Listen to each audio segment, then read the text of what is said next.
What's up, YouTube? Today we're taking a look at two of the SP machetes from Ontario.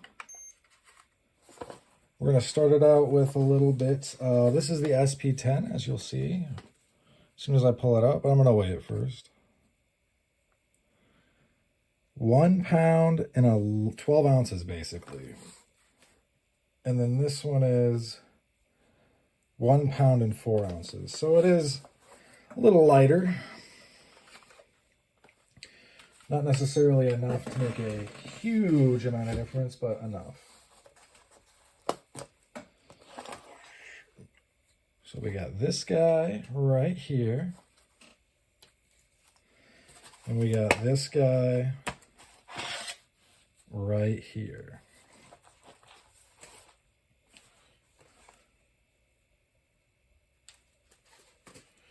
All right, so let's take a look. This one does not have a guard, granted. This wideness, I've been meaning to pull this out and measure it, actually. Because I actually, despite my rant last video about the sheaths are fine, I was actually thinking about getting a... See, it just walks that line of... Yeah, it walks it right past 2. It's like 2 1/8. Yeah, ish. 2 1/16, maybe. I don't know. It's enough where there are, you can get on Amazon and find some leather sheaths when people have gotten them. There's pictures of this in them, right? But I just feel that it's probably the sheath, not Ontario, that is varying enough for this to actually fit in there. Yeah, this one is just, we're going to find the balance point. Again, go to Gideon's Tactical. His page, you'll find if you search these, but he's chopping away, you know what I mean? He's just chopping and chopping and chopping. So this one does come off as front heavy. I think mostly because it is. There's just a lot of blade out here. Not that being front heavy is necessarily a bad thing. This one is just a little bit more nimble in the hand. This one is more of like, to me, a machete. Although it could be, this one just has those classic clip point lines. Although you couldn't sharpen this. This is not another flat space of like a 16th all the way. This might be or a 32nd to a 16th or an 8th. Like, dude. But yes, I think both of these would be very capable at what they're doing or meant to do. And that is, basically anything. They're very ubiquitous knives.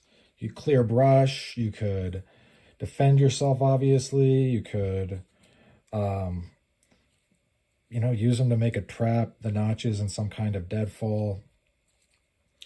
You could, probably, you would use this for literally almost everything. And then for stuff that was even finer detail than you could manage with this, you'd pull out, say, a pocket knife, right? These aren't really pocket knives. These are giant knives that you carry on your belt. So I don't consider them to be pocket knives. I don't think anyone does, They're giant. They're ginormous.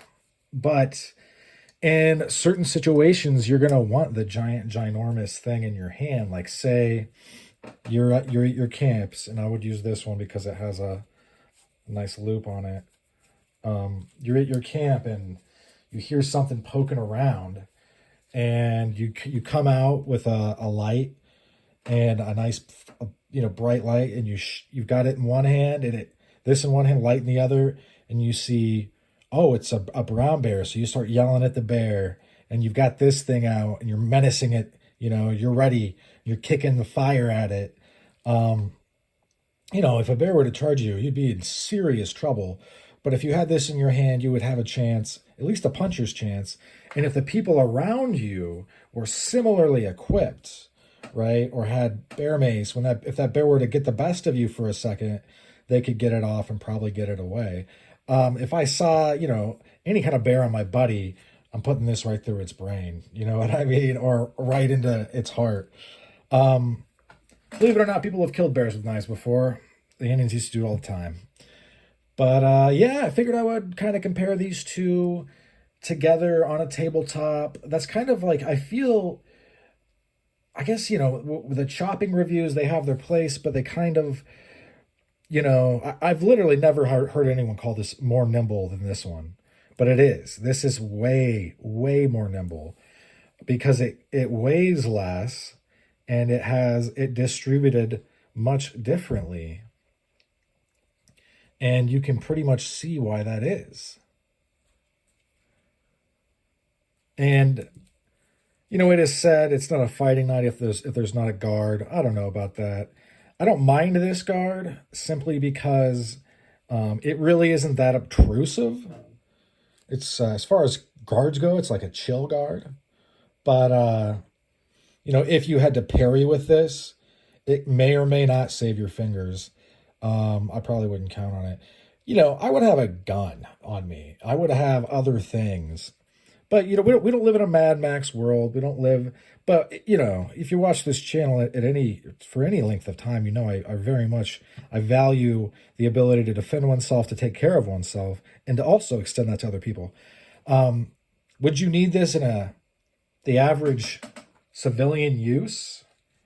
I don't know. I probably wouldn't. I'd probably just carry a K-bar fighting knife if things were that bad. But say I live in Detroit and things go especially bad in that city and the police are now like, we're not responding to anybody. Yeah, I probably would carry this. You know what I mean? Like there was probably certain, soft WROL and other without rule of law scenarios where I would carry this and feel safer for it. So anyway, and also if I was out camping, I'd carry one of these guys. Why not? Anyway, thanks for sticking with me to the insult she wrote for this. I hope you folks have a great rest of your day. Bye now.